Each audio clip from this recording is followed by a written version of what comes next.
అమరావతి రాజధానిగా పార్లమెంట్లో ఆమోదం పొంది పూర్తి స్థాయి అమరావతి రాజధాని చేస్తామని ప్రకటించడం,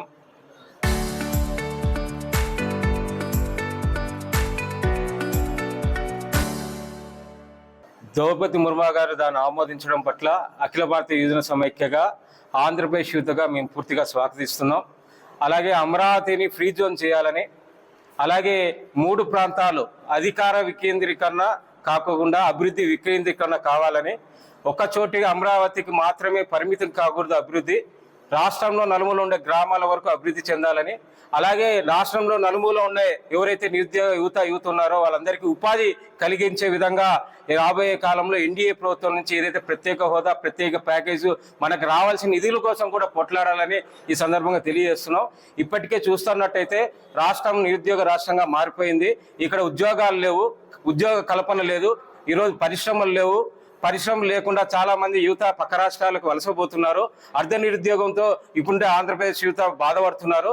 అధికార నివేదిక ప్రకారం, నిధి పోర్టల్ ప్రకారం సుమారు 1,00,000 ఉద్యోగాలు కల్పన చేయాల్సి ఉండగా ఈ 2 సంవత్సరాలు పైబడి కేవలం 20,000 సంబంధించిన ఉద్యోగం, అది కూడా 6,100 ఏదైతే పోలీస్ శాఖలో ఉద్యోగాలు ఉన్నాయో అది వైఎస్ఆర్సీపీలో భర్తీ చేయింది. కేవలం డిఎస్సికి సంబంధించి మాత్రమే 16,000 పోస్టులు భర్తీ చేయబడ్డాయి. ఈ 10,060 ఉగాది నాటికి ఇస్తామన్న పోస్టులు కూడా అది పరిపూర్ణంగా లేవు. అది కూడా నెలలు పొడిగిస్తే చివరాఖరి వరకు, అంటే ఎలక్షన్స్ సమీపిస్తున్న తరుణంలో ఈ నోటిఫికేషన్ ఇచ్చారని కూడా ఆంధ్రప్రదేశ్ యువతగా అఖిల భారతీయ యువజన సమైక్యగా మేము భావిస్తున్నాం. కావున అమరావతి రాజధాని సంబరాలతో పాటు ఇక్కడుండే నిరుద్యోగులకు కూడా పరిపూర్ణమైన ఉద్యోగాలు ఇస్తే మేము కూడా సంబరాలు చేసుకుంటాం. అమరావతి రాజధానిని ఫ్రీ జోన్ చేస్తూ అక్కడ అందరికీ ఉద్యోగ ఉపాధి కల్పనకే పెద్దపీట వేయాలని, అమరావతి ఆ ప్రాంతానికి మాత్రం పరిమితి కాకుండా రాష్ట్రం మొత్తానికి రాజధానిగా, అభివృద్ధిగా, ఉపాధికి కేంద్రం కావాలని కోరుతాను. వైసీపీ ప్రభుత్వం ఆ నియంత పోకడి మానుకోవాలి. ఈ రాష్ట్రం అభివృద్ధి కాంక్ష దిశగా వైసీపీ ప్రభుత్వం ఆలోచించాలి. ఎందుకంటే అమరావతి రాజధాని లేకుండా 2014 నుంచి 2024 వరకు 26 వరకు రాజధాని లేని ప్రాంతంగా మనల్ని చూస్తూ ఉన్నారు. కొంత రాజధానికి నిధులు కేటాయించుకోలేని ప్రభుత్వాన్ని మీరు పరిపాలిస్తున్నారని పక్క రాష్ట్ర వాళ్ళు, పక్క రాష్ట్ర ప్రజలు కూడా హేళన చేసే పరిస్థితి. కాబట్టి మనకి ఏది ఉన్నా కానీ, మనకి ఎన్ని ఇబ్బందులు ఉన్నా కానీ, మన పరస్పర విరోధాలు ఉన్నా కానీ అమరావతి రాజధానిగా కొనసాగడం వల్లే ఆంధ్రప్రదేశ్కి రాజధాని ఉండబోతుందని, కాబట్టి ఏదైనా కానీ అధికారం వికేంద్రీకరణ కావాలి, అలాగే అభివృద్ధి వికేంద్రీకరణ వైపు ప్రతిపక్షం ఉండే పార్టీ కూడా ఆమోదించాలి. అలాంటి ఆలోచనతోనే ఆంధ్రప్రదేశ్ అభివృద్ధి చెందుతుందని భావిస్తున్నాం. నా పేరు జి సంతోష్ కుమార్, ఏవైఎఫ్ రాష్ట్ర అధ్యక్షుడు. మన రాష్ట్ర రాజధాని అమరావతిగా లోక్సభలో ఆమోదం పొంది రాష్ట్రపతి గారు గెజెట్ నోటిఫికేషన్ ఇవ్వడాన్ని అఖిల భారతీయ యువజన సమైక్య ఏఐవైఎఫ్గా స్వాగతిస్తూ ఉన్నాం. ఎందుకంటే 2014లో రాష్ట్రం విడిపోయినప్పటి నుంచి 2026 సంవత్సరంలోకి వస్తూ ఉన్నాం. ఇప్పటి వరకు ఇక్కడటువంటి పాలకులు, అటు చంద్రబాబు నాయుడు కానీ, ఇటు వైఎస్ జగన్మోహన్ రెడ్డి గారు కానీ అధికారాలు మారుతూ ఉన్నాయే తప్ప రాష్ట్ర రాజధాని గురించి కూడా వాళ్ళ రాజకీయాల కోసం చెప్తా ఉన్నారు తప్ప దానిపైన ఒక స్థిరమైన నిర్ణయం లేదు. ఇప్పుడు లోక్సభ ఆమోదించడం, దానికి రాష్ట్రపతి గారు గజెట్ నోటిఫికేషన్ ఇవ్వడాన్ని స్వాగతిస్తూ ఉన్నాం. దీన్ని వైఎస్ జగన్మోహన్ రెడ్డి గారు కూడా ఆమోదించాలని చెప్పేసి ఏఐవైపుకి మేము భావిస్తూ ఉన్నాం. దాంతోపాటుగా లోక్సభలో ఆమోదించాలని చెప్పేసి కూటమి ప్రభుత్వం పాలాభిషేకాలు, కేక్ కట్ చేయడాలు, లేకపోతే పెద్ద పెద్ద అడ్వర్టైజ్మెంట్లు ఇస్తూ ఉన్నారు. అయితే మీరు కూటమి ప్రభుత్వంలో భాగస్వాములుగా ఉన్నారు. ఓన్లీ నోటిఫికేషన్ మాత్రమే ఇచ్చారు, అమరావతిని మాత్రమే ఆమోదించారు. కానీ అమరావతి అభివృద్ధికి సంబంధించిన నిధుల గురించి కేంద్ర ప్రభుత్వం ఏమాత్రం కూడా మాట్లాడడం లేదు. మరి చంద్రబాబు నాయుడు గారు 40 సంవత్సరాల రాజకీయ అనుభవం ఉంది. ప్రధాని నరేంద్ర మోడీ కంటే రాజకీయాల్లో నేనే సీనియర్ అని చెప్పుకున్నటువంటి మీరు ఈ అమరావతి అభివృద్ధి కోసం కేంద్రం నుంచి ఏ విధమైనటువంటి నిధులు రాబడుతున్నారో ఒకసారి రాష్ట్రంలో ఉన్నటువంటి యువతకు చెప్పాల్సినటువంటి అవసరం ఎంతైనా ఉంది. దాంతోపాటుగా గతంలో మనం చూసాం, అమరావతి నిర్మాణం కోసం శంకుస్థాపన జరిగితే ప్రధాని నరేంద్ర మోడీ గారు వచ్చి ఒక చెమ్ము నీళ్లు మట్టి మాత్రం ఇచ్చేళ్ళాడు. అమరావతి నిర్మాణానికి సంబంధించి నిధులు కూడా ఇవ్వట్లేదు, కేవలం గ్రాంట్ల రూపంలో ఇస్తామని చెప్పి చెప్తా ఉన్నారు. దాంతోపాటు విభజన హామీల్లో భాగమైనటువంటి ప్రత్యేక హోదా కానీ, లేకపోతే విశాఖ స్టీల్ ప్లాంట్ ప్రైవేటీకరణ కానీ, లేకపోతే కడప జిల్లాలో స్టీల్ ప్లాంట్ ఏర్పాటు చేసి యువతకు ఉపాధి అవకాశాల గురించి చంద్రబాబు నాయుడు గారు కేంద్ర ప్రభుత్వం పైన ఎందుకు ఒత్తిడి తేలేకపోతున్నారని చెప్పేసి మేము ప్రశ్నిస్తూ ఉన్నాం.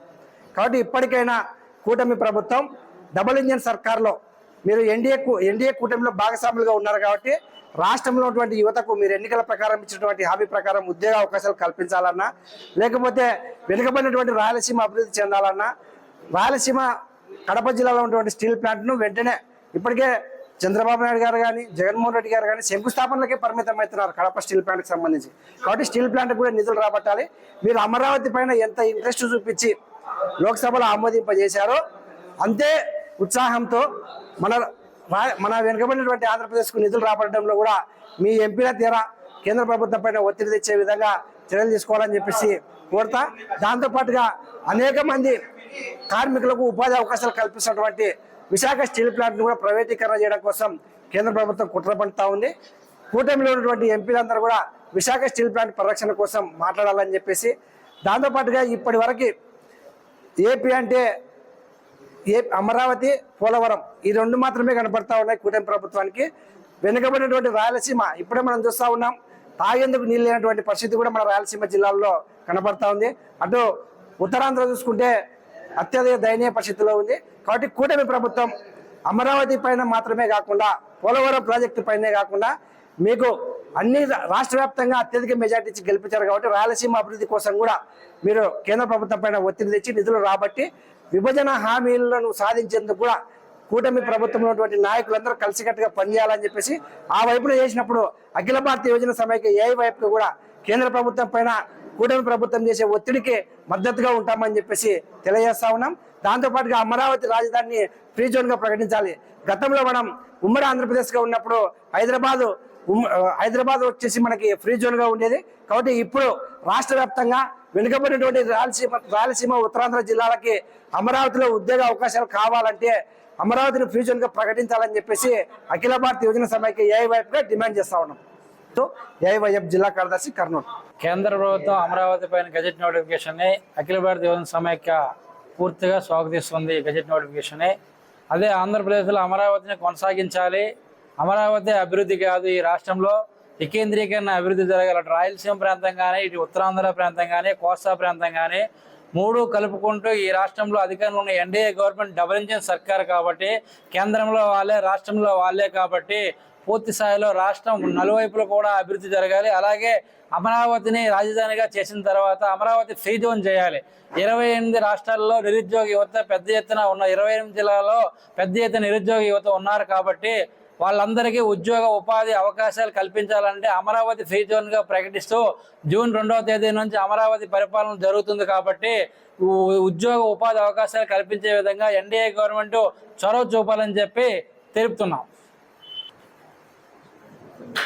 గత వైసీపీ గవర్నమెంట్లో చూసుకుంటే 130,000 సచివాలయ ఎంప్లాయీస్ ఉద్యోగాల నోటిఫికేషన్ కల్పించారు. అదే గవర్నమెంట్లో వాలంటీర్ వ్యవస్థని స్థాపించి నెలకు 5,000 రూపాయలు వృత్తి కింద ఇస్తూ 2,60,000 ఉద్యోగాలు కల్పించారు. అదేవిధంగా వైన్ షాపులు, మద్యం షాపుల్లో ఏపీ బెవరేజ్ కంపెనీ తరపున ఏర్పాటు చేసి వాళ్ళకి 15,000 మంది ఉపాధి కల్పించారు. అలాగే రైస్ మిల్లర్ సిఎండి వ్యాన్ ఓనర్లకి దాదాపు ఈ రాష్ట్రంలో 25,000 పైన ఉద్యోగాలు కల్పించారు. ఎన్డీఏ గవర్నమెంట్ అధికారంలోకి వచ్చినంత వీళ్ళందరినీ ఆదుకుంటాము, వాలంటీర్లని 5,000 కాదు 10,000 రూపాయలు మేము అధికారంలోకి వస్తే ఎన్నికల హామీగా చెప్పిన చంద్రబాబు నాయుడు గారు పూర్తిగా వ్యవస్థని నిర్వీర్యం చేయడం జరిగింది. అదే కాదు, ఈ రాష్ట్రంలో ఎన్డీఏ గవర్నమెంట్ ఏర్పడిన తర్వాత 3 లక్షల పైచీలకు ఉద్యోగాలు తీయడం జరిగింది. ఇచ్చారంటే ఒక్క నోటిఫికేషన్ అయితే ఇచ్చారు. మెగా డిఎస్ అని చెప్పి మినీ డిఎస్సి ఇచ్చి ఈరోజు కాలయాపన చేస్తూ మొన్న ఉగాది నాటికి 10,060 పోస్టులు జాబ్ క్యాలెండర్ రిలీజ్ చేశారు. ఆ జాబ్ క్యాలెండర్ తూతూ మంత్రంగా జాబ్ క్యాలెండర్ ఈ రాష్ట్రంలో దాదాపు గవర్నమెంట్ లెక్కల ప్రకారము గవర్నమెంట్ అధికారులకి రాష్ట్ర మంత్రులకు ఇచ్చిన నివేదిక ప్రకారం ఈ రాష్ట్రంలో 1,00,000 ఉద్యోగాలు ఖాళీలు ఉన్నాయి. అవి తక్షణమే జాబ్ క్యాలెండర్లో పొందుపరిచి రిలీజ్ చేయాలని చెప్పినప్పుడు కూడా పూర్తి స్థాయిలో జాబ్ క్యాలెండర్ రిలీజ్ చేయకుండా అరాకొరక ఉద్యోగాలతో 10,000-60,000 పోస్టులు భర్తీ చేయడం జరిగింది. అవి కూడా విడతలుగా భర్తీ చేశారు. ఒక్క స్థాయిలో భర్తీ చేయకుండా, ఒక నెలలో భర్తీ చేయకుండా దాదాపు 6 నెలల పాటు కాలయాపన చేసి నిరుద్యోగుల జీవితాలతో చెలగాట మారుతున్న ఎన్డీఏ గవర్నమెంట్కి రానున్న రోజుల్లో పెద్ద ఎత్తున యువత తరపున పోరాటాలు చేసి బుద్ధి చేస్తామని చెప్పి తెలుపుతున్నాం. నా పేరు ఎం యుగంధర్, ఏఐవైఎఫ్ రాష్ట్ర ప్రధాన కార్యదర్శి.